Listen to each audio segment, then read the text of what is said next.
Hello दोस्तों, कैसे हैं आप लोग। स्वागत है आपका आपके YouTube channel maths and science with Vijay sir. तो आज से हम लोग शुरू करेंगे औसत।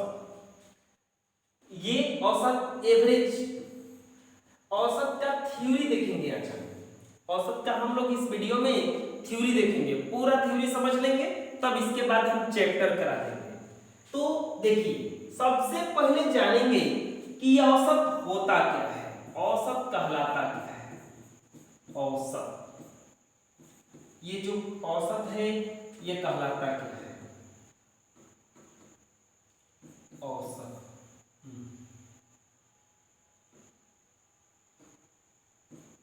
सबसे पहले जानेंगे हम लोग औसत का डेफिनेशन।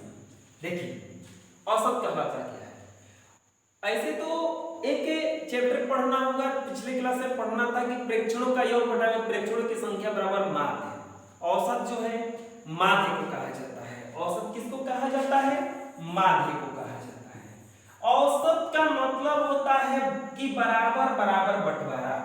औसत का मतलब होता है बराबर बराबर बंटवारा, यानी कि किसी भी वस्तु को सब में अगर बराबर बराबर बांट दिया जाए, सबको एवरेज कर दिया जाए, तो उसी को कहा जाता है औसत। जैसे मान लीजिए कि घर है जिसमें 3 भाई हैं, 1 2 और 3 गो भाई हैं, और ये कमाते हैं 50 रुपया, ये कमाते हैं 100 रुपया, और ये कमाते हैं 150 रुपया। तो ये हुआ इनका कमाई, यानी कि इनका वेतन मान लीजिए वेतन है 50 रुपया, 100 रुपया और 150 रुपया। तो यहां से कहा जाएगा, लेकिन औसत निकालने को कहा जाएगा, तो सबको जोड़ करके सबको बराबर कर दिया जाएगा। यानी कि आपका ये जोड़िएगा तो 300, तो औसत निकालना रहेगा तो जोड़ करके सबको बोला जाएगा कि बराबर हो जाइए। औसत पूछेगा तो सब कोई क्या रुपया कमाता है? 100 रुपये कमाता है। औसत सबको बराबर कर देता है, औसत जो है सबको बराबर कर देता है। तो इसका डेफिनेशन ये भी होता है कि किसी दिए गए संख्याओं का योग में अगर दिए गए संख्याओं की संख्या से भागा दिया जाए तो जो मान प्राप्त होता है उसी को कहा जाता है औसत। क्लियर हो जाएगा? औसत किसको कहा जाएगा? सबको समान कर देना, सबको बराबर कर देना, कोई कम या ज्यादा नहीं रहता है, सबको क्या कर दिया जाता है? बराबर कर दिया जाता है। ये हुआ औसत। क्लियर हो गया? अब देखते हैं कि औसत का सूत्र कुछ। तो औसत के लिए सूत्र होता है, एक सूत्र परमानेंट जो सब पे लागू होगा वो होता है सभी संख्याओं का योग। सभी संख्याओं का योग, सभी संख्याओं का योग, अब बटा में सभी संख्याओं की संख्या, सभी संख्याओं की संख्या, सभी संख्याओं का योग बटा में सभी संख्याओं की संख्या, ये होता है आपका औसत का सूत्र। यानी कि जो संख्या दिया रहेगा, प्रेक्षणों का योग बटा में प्रेक्षणों की संख्या, जो संख्या दिया रहेगा उस सबको जोड़ के सबकी संख्या से डिवाइड कर दिया जाए तो वो निकल जाता है औसत। जैसे एग्जांपल देखते हैं, जैसे पूछेगा कि 1 2 3 4 5 का औसत बताइए। औसत पूछेगा कि कितना होगा। मेरे प्यारे बच्चों, बिल्कुल आसान भाषा में समझिए, बिल्कुल आसानी से समझिए, कोई घबराना नहीं है। तो औसत पूछा है कि कितना होगा। औसत का सूत्र क्या बता है? सभी संख्याओं का योग, यानी कि 1 + 2 + 3 + 4 + 5। कौन संख्या है बच्चों? 1 2 3 4 5। ये किसका सूत्र? ये क्या निकल रहा है यहाँ से? औसत। जोड़िएगा तो 2 1 3 3 6 4 10 5 15 बटा 5, भागा दीजिएगा तो 3 भागा दीजिएगा तो 3, यानी कि औसत क्या आ गया इसका? 3। औसत क्या आ गया? 3। सभी संख्याओं का योग बटा में सभी संख्याओं की संख्या, एक सूत्र हुआ ये। दूसरा सूत्र देखिए क्या होता है इसका। औसत का ही दूसरा सूत्र क्या होता है? अगर संख्याएं लगातार हो, अगर संख्याएं लगातार हो, लगातार संख्या के लिए, लगातार संख्या के लिए अगर संख्या संख्याएं लगातार हो। अगर संख्याएं लगातार हो तो उसके लिए सूत्र आ जाता है प्रथम संख्या प्लस अंतिम संख्या अब बटा में 2। ये किसके लिए सूत्र है? औसत के लिए। अगर संख्याएं लगातार हो तब, ये ध्यान रहे कि संख्याएं लगातार होनी चाहिए, ये नहीं कि संख्या लगातार नहीं और ये सूत्र अप्लाई कर दिए, नहीं बच्चों, संख्याएं बिल्कुल लगातार होनी चाहिए। जैसे एग्जांपल लेते हैं, जैसे पूछेगा 2 4 6 8 10 12, पूछेगा कि बच्चों इसका औसत क्या होगा, इसका औसत क्या होगा। तो आपको देखना है कि क्या संख्याएं लगातार है। तो जी हाँ, देखिए सबको 2 जोड़ करके लाया है ना, ये भी 2 जोड़ के लाया, ये भी 2 जोड़ के लाया, सब में 2 जोड़ के लाया है, इसीलिए जो संख्याएं हैं लगातार है। और जब संख्याएं लगातार हुई तो इसके लिए ये सूत्र अप्लाई हो जाएगा। तो इसका औसत का फार्मूला क्या लग जाएगा इसमें? औसत बराबर सूत्र हो जाएगा अंतिम प्लस प्रथम, यानी कि 12 प्लस 2 प्लस 12 बटा में 2, 12 2 14 बटा में 2, और ये हो जाएगा आपका 7। कितना आ गया बच्चों? 7। औसत इसका कितना गया? 7। तो कभी भी अगर लगातार संख्या दिया रहे, अब इसके पीछे एक एग्जांपल दिए तो उसको देख लेते हैं, इसका औसत पूछेगा तो लगातार संख्या है ये भी, क्योंकि 1 2 3 4 5 ये सब लगातार संख्याएं कहलाती हैं। तो लगातार जब संख्या है तो अंतिम प्लस प्रथम, यानी कि 1 प्लस 5 बटा 2 कीजिएगा तो 6 बटा में 2 हो जाएगा, कटेगा तो 3। इसका भी इस विधि से औसत कितना आ गया? 3। बबुआ ये बिल्कुल ही कंफर्म मेथड है, ये दोनों सूत्र से आप औसत निकाल सकते हैं, दोनों सूत्र से औसत निकाल सकते हैं। सर्वप्रथम संख्या प्लस अंतिम संख्या बटा 2, लेकिन ये कंडीशन है किसके लिए है? ये लगातार संख्या के लिए। किस संख्या के लिए है बच्चों? लगातार संख्या के लिए। लगातार संख्या रहेगा तब। एक आप लोग अपने से बना लीजिए, 5 10 15 20 और 25 का, तो बताइए ये औसत इसका कितना हो जाएगा?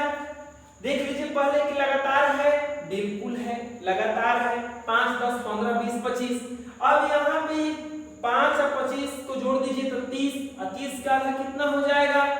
15, यानी कि इसका औसत कितना आ जाएगा? इसका औसत बराबर आ जाएगा आपका 15।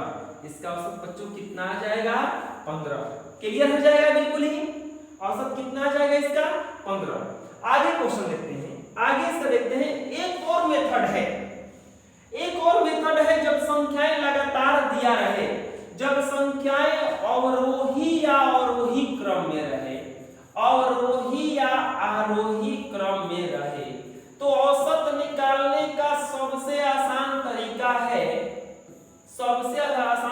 है मीन वैल्यू से, बीच के वैल्यू से। सबसे आसान तरीका कौन सा है? रूल है बीच का वैल्यू से, मिनिमम वैल्यू से, बिल्कुल मध्यस्थ वैल्यू से, बीच का वैल्यू से। जैसे अगर संख्याएं लगातार रहे तो देखिए संख्या लगातार है, अगर इसमें बीच का वैल्यू से कांसेप्ट से निकालेंगे तो देखिए इसके ठीक बीच में कौन सा संख्या आ रहा है? 2 इधर से कटा, 2 इधर से कटा, औसत कितना हो गया इसका? औसत कितना हो गया? 15। ठीक बीच का वैल्यू निकालना है, जैसे कि 3 6 9 12 15 18 21 24 27। मेरे प्यारे बच्चों ये देखिए तो संख्या जो है लगातार है, तो हाँ लगातार है। अब देखिए कि बीच वाला, ठीक बीच वाला कौन है? इधर से ये कटा तो इधर से ये कटा, इधर से ये कटा तो इधर से ये कटा, इधर से ये कटा तो इधर से ये कटा, इधर से ये कटा तो इधर से ये कटा। औसत कितना हो गया इसका? 15। अब ये सवाल उठ रहा होगा कि कहीं बीच का वैल्यू नहीं आया तो, जैसे अगर इसमें 30 रहता तो एक और, तब क्या करते? जैसे कि 3 6 9 12 15 18 21 24 27 30। अगर 30 रहता अगर ये पूरा पूरा इधर से भी और उधर से भी दोनों तरफ से कट जाता तब क्या करते? तब कौन सा फिर आप आंसर बताते इसका? देखिए ये क्या हो रहा है, सब कट गया। तो जब ऐसा होता और संख्याएं भी लगातार होता तो अब पूरा नहीं काटना है, आपको क्या करना है कि जो बीच का धूप बचा है उसको बचा लेना है, उसको हम बचा लेंगे। आइए इन दोनों का सिर्फ औसत निकाल देंगे। 15 + 18 बटा में 2, 15 या 18 33 बटा में 2 और 33 के आधा 16.5। इसका औसत कितना हो जाएगा मेरे प्यारे बच्चों? 16.5। क्वेश्चन बनवाएंगे तो पूरा ये क्लियर होता जाएगा। क्वेश्चन जब शुरू करेंगे तो ये पूरा क्लियर कर देंगे। अगला सूत्र देखते हैं इसका। हम इसका औसत का सूत्र बताए हैं कि किसी भी संख्या के लिए संख्याओं का योग बटा में संख्याओं की संख्या। अब संख्याओं का योग निकालने का सूत्र आपको जानना होगा। जैसे प्राकृत संख्या का योग, 1 से शुरू होने वाला प्रथम प्राकृत संख्या का योग, प्रथम n प्राकृत संख्या का योग देखा जाएगा। यानी कि 1 2 3 4 डॉट डॉट डॉट कहां तक चला जाएगा? n तक। अगर इसका योग पूछा तो इसके लिए योग का सूत्र होता है n × n + 1 बटा में 2। इसके लिए n का सूत्र, योग का सूत्र क्या होता है? n × n + 1/2। अगर आएगा विषम संख्या, शुरू से एक प्रथम विषम संख्या यानी कि 1 3 5 7 9 डॉट डॉट डॉट n तक जाएगा, n तक जाएगा तो इसका योग क्या हो जाएगा? तो इसका योग हो जाता है n²। इसका योग क्या हो जाता है? n²। इसमें n बराबर होता है अंतिम संख्या। इसमें n बराबर कितना होता है? अंतिम संख्या। इसमें n बराबर होता है अंतिम संख्या। इसमें n बराबर होगा संख्याओं का संख्या, संख्याओं का संख्या, संख्याओं का संख्या। देखिए बच्चों इसका एग्जांपल दे देते हैं पहले हम। इसका जैसे पूछेगा कि 1 + 2 + 3 + 4 + 5 का योग कितना होगा? इतना योग जोड़ दीजिए, चाहे 1 से लेकर के 10 तक के लगातार प्राकृत संख्याओं का योग कितना होगा? तो 1 से 10 तक पूछेगा, यानी कि डॉट डॉट यहां तक जाएगा ये 10 तक, तो योग कितना हो जाएगा? n × n + 1 अंतिम संख्या n मान लीजिए इसको, तो ये 10 से गुना n + 1 यानी कि 11 बटा में 2, 2 × 5 = 10, यानी कि योग कितना हो जाएगा इसका? 55। योग कितना हो जाएगा बच्चों? 55। अब ये था अंतिम संख्या, लेकिन इस विषम संख्या वाला में होता है संख्याओं की संख्या। ये जो n है ये क्या है? संख्याओं की संख्या। तो n का वैल्यू कैसे निकालेंगे? n का वैल्यू कैसे निकालेंगे? तो n का वैल्यू होता है n बराबर अंतिम संख्या, अंतिम संख्या +1 बटा में 2। n का वैल्यू कैसे निकलता है? अंतिम संख्या +1 बटा में 2, अंतिम संख्या +1 बटा में 2। जैसे एग्जांपल देखते हैं। जैसे पूछेगा कि 1 3 5 7 डॉट डॉट डॉट 57 तक का योग बताइए, 57 तक का योग बताइए। तो आपको सबसे पहले निकालना है कि ये कै गो है। कै गो है कैसे पता चलेगा? तो अंतिम संख्या 57, तो n हम निकालेंगे कैसे? 57 + 1 बटा में 2, यानी कि 58 बटा में 2, यानी कि कै गो संख्या आ गया? ये 29 गो। कै गो संख्या आ गया? 29 गो। तो योग कितना हो जाएगा बच्चों? n², यानी कि 29 का स्क्वायर, 29 का स्क्वायर कर दीजिए। 29 × 29 9 × 81 9 दूनी के 18 और 8 26 और 9 दूनी के 18 58 हो जाएगा। ये 1 8 6 14 5 2 7 1 841। कितना आ जाएगा मेरे प्यारे बच्चों? 841। विषम संख्या का निकालने आ जाएगा योग, प्राकृत संख्या का योग निकालने आ जाएगा ना योग। प्राकृत संख्या के योग के लिए सूत्र होता है n × n + 1/2। विषम संख्या के लिए सूत्र होता है n²। विषम संख्या के लिए क्या सूत्र होता है? n²। अगला देखते हैं सूत्र सम संख्या के लिए। शुरू से लिए, जैसे 1 जैसे 2 4 6 8 डॉट डॉट n तक जाएगा मान लीजिए। तो ये कहां तक इसका सूत्र होता है योग का, इसका योग का सूत्र होता है n into n plus 1, n into n plus 1। देखिए कैसे आया है, इसमें से कुछ कॉमन हो सकता है क्या मेरे बच्चों, क्या कॉमन हो सकता है 2, तो 2 कॉमन होगा तो 1 2 3 4 डॉट डॉट n तक बचेगा। इतना का फार्मूला क्या होता है योग का, n into n plus 1 by 2। ये 2 से 2 कटा, कितना बच गया n into n plus 1, n into n plus 1 होता है n इंटू n प्लस 1। यानी कि जब सम संख्या रहेगा तो फार्मूला लगाएंगे n into n plus 1, n into n plus 1। अब इसका n क्या है, जहां n बराबर, इसमें भी है संख्याओं की संख्या, संख्याओं की संख्या, इसमें भी जो n है वो क्या है, संख्याओं की संख्या है। इसमें भी जो n है क्या है बच्चों, संख्याओं की संख्या। अब इसमें n का वैल्यू कैसे निकाले, इसमें n का वैल्यू कैसे निकाले, तब n का वैल्यू निकालने के लिए सूत्र होता है इसमें अंतिम संख्या, अंतिम संख्या बटा में 2। इसके लिए n का वैल्यू निकालने का सूत्र क्या होता है, अंतिम संख्या बटा 2।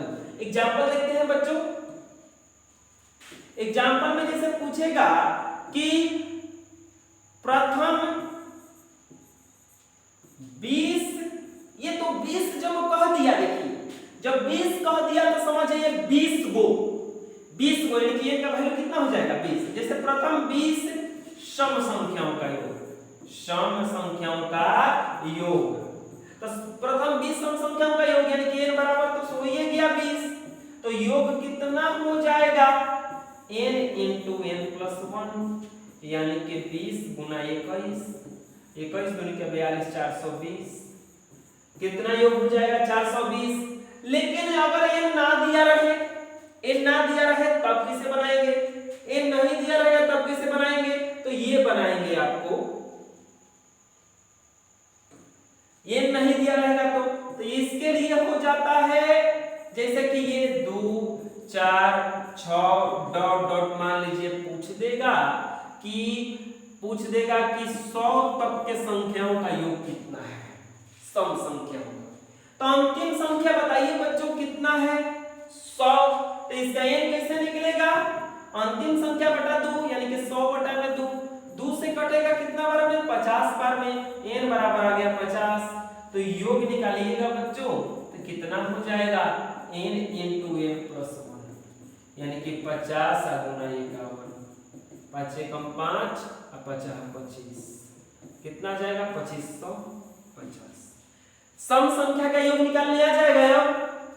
अब आता है बच्चों वर्गों का योग, प्राकृत संख्याओं के वर्गों का योग, प्राकृत संख्याओं के वर्गों का योग, जैसे कि 1 का स्क्वायर प्लस 2 का स्क्वायर प्लस 3 का स्क्वायर प्लस डॉट डॉट कहां तक चला जाएगा, ये n तक, n का स्क्वायर।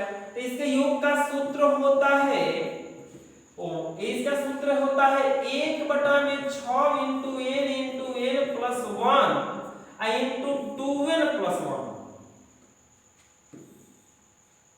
सही से लिख देते हैं n plus 1 into 2n plus 1। इसके योग का सूत्र क्या होता है 1/6 into n plus 1 into 2n plus 1। अब बच्चों देखो इसका सूत्र ये हो गया। अब यहाँ पे बोलिएगा कि n क्या है, तो n बराबर है यहाँ पे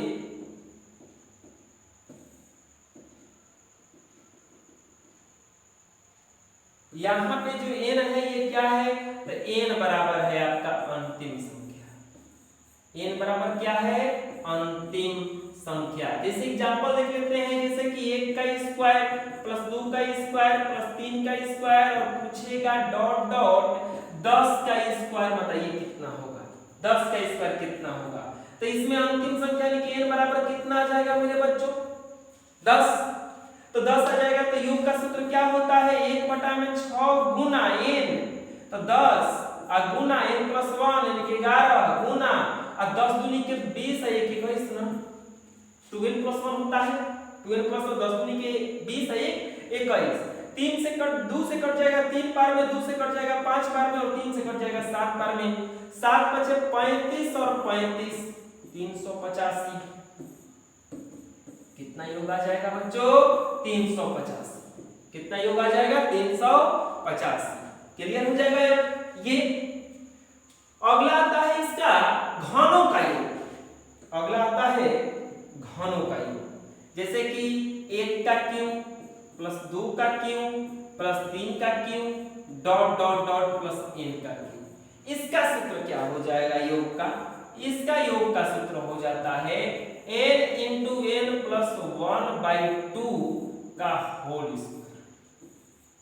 क्या हो जाता है, n × n + 1/2 का होल स्क्वायर। समझ में आ जाएगा। यहां पे n बराबर क्या है, यहां पे n बराबर क्या है, अंतिम संख्या। यहां पर n बराबर क्या है, अंतिम संख्या। यहां पे जो n है ये क्या है, अंतिम संख्या है। एक मिनट,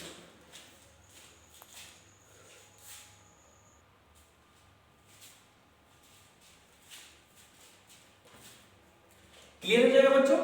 n का मान क्या है यहाँ पे, अंतिम संख्या। एग्जांपल देख लेते हैं, जैसे 1 का क्यूब प्लस 2 का क्यूब प्लस 3 का, 1 का क्यूब प्लस 2 का क्यूब प्लस 3 का क्यूब और प्लस डॉट डॉट डॉट और प्लस पूछेगा मान लीजिए 15 का क्यूब, कितना होगा, तो फॉर्मूला रख दीजिए।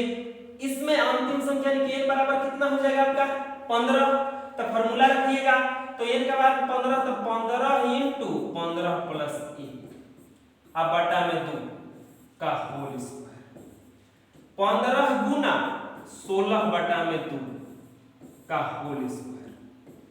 2 से कितना बार में कट जाएगा, 8 बार में, 15/8 120 का स्क्वायर, 144/00। इसका आंसर कितना जाएगा, 144/00। क्लियर हो जाएगा बच्चों। ये सब सूत्र जो है यूज होंगे इसमें, ये सब जो सूत्र हैं जो एवरेज में यूज होंगे। अगला आता है कि किस किस टाइप का क्वेश्चन आएगा, किस किस टाइप का क्वेश्चन आता है। सबसे पहला क्वेश्चन आएगा संख्या पर आधारित। सबसे पहला क्वेश्चन जो आएगा संख्या पर आधारित रहेगा। कितना संख्या दिया हुआ है, तो ये संख्या, इसका औसत क्या होगा। दूसरा, इसके बाद आ सकता है कि 5 संख्याओं का औसत इतना है, एक संख्या हटा लिया जाए तो इसका औसत क्या होगा। 10 संख्याओं का औसत इतना है, अगर एक संख्या इसमें जोड़ दिया जाए दूसरा से चीज तो क्या होगा। क्लियर हो जाएगा। दूसरा आता है क्रिकेट पे आधारित। दूसरा क्वेश्चन आता है इसमें क्रिकेट पे आधारित। क्रिकेट पे आधारित कैसे आ जाएगा कि 10 खिलाड़ियों का आयु इतना था, एक इतने वर्ष का खिलाड़ी चला गया और इतने वर्ष का वापस आ गया, तो औसत में इतना वृद्धि हो जाता है, तो जाने वाले खिलाड़ी का भार क्या था, इस तरह से आएगा। दूसरा क्वेश्चन आएगा, दूसरा टाइप आएगा स्कूल पर आधारित कि इतने बच्चों का औसत आयु इतना था, एक बच्चा स्कूल छोड़ करके चला जाता है, उसके स्थान पर दूसरा बच्चा आ जाता है, इस टाइप का क्वेश्चन आएगा। कुछ आएगा संख्या बनाने वाला क्वेश्चन की संख्या पर आधारित, कुछ क्वेश्चन आएगा संख्या पर आधारित। तो यही सब 3-4 टाइप जो होते हैं, 5 टाइप पूछा जाता है लगातार हमेशा। एक और सूत्र आता है, देखिए बता रहे हैं, अगर किसी भी संख्या का औसत दिया रहे, अगर किसी भी संख्या का औसत दिया रहे और उस और प्रत्येक संख्या में किसी संख्या का औसत मान लीजिए दिया है m, किसी संख्या का औसत जो दिया है m, और अगर प्रत्येक संख्या में k जोड़ दिया जाए या k घटा दिया जाए या k से गुना कर दिया जाए या k से भाग कर दिया जाए। फिर से कोई संख्या का औसत दिया रहे m और उस प्रत्येक संख्या में या तो k जोड़ दिया जाए, नहीं तो k घटा दिया जाए, नहीं तो k से गुना किया जाए, नहीं तो k से भागा किया जाए, तो औसत भी सेम टू सेम उसी तरह से चेंज हो जाएगा। अगर k जोड़ेंगे तो औसत में k जुड़ जाएगा, अगर k घटाएंगे तो औसत में से k घट जाएगा, अगर k से गुना करेंगे तो औसत में k से गुना हो जाएगा। अगर k से भागा करेंगे तो औसत में k से भागा हो जाएगा। ये होता है आपका। अगर औसत दिया रहेगा और इस तरह से दिया रहेगा तो इतना ये क्रिया होता रहेगा, जोड़ेंगे तो औसत में जुड़ जाएगा, घटाएंगे तो औसत में घट जाएगा, गुना करेंगे तो औसत में से गुना हो जाएगा और भागा करेंगे तो औसत में भागा हो जाएगा। क्लियर हो गया? तो ये इतना थ्योरी अगर आप क्लियर रखते हैं तो आपसे औसत का क्वेश्चन एक भी नहीं छूटेगा, पूरा बन जाएगा। ऐसे हम इसके ठीक अगले पार्ट में क्वेश्चन देने वाले हैं, तो क्वेश्चन देख लीजिएगा। बहुत आसान विधि से मेहनत कीजिए जुनून के साथ, और जुनून के साथ मैथ पढ़िए, ज्यादा से ज्यादा रिवीजन कीजिए, वीडियो को पूरा देखा कीजिए और अपने माँ बाप का बार बार वही बात कहेंगे, अपने माँ बाप के सपनों को पूरा कीजिए। अपने माँ बाप जो आपसे आशा लगा करके बैठे हैं उसको पूरा कीजिए। तो बहुत बहुत धन्यवाद।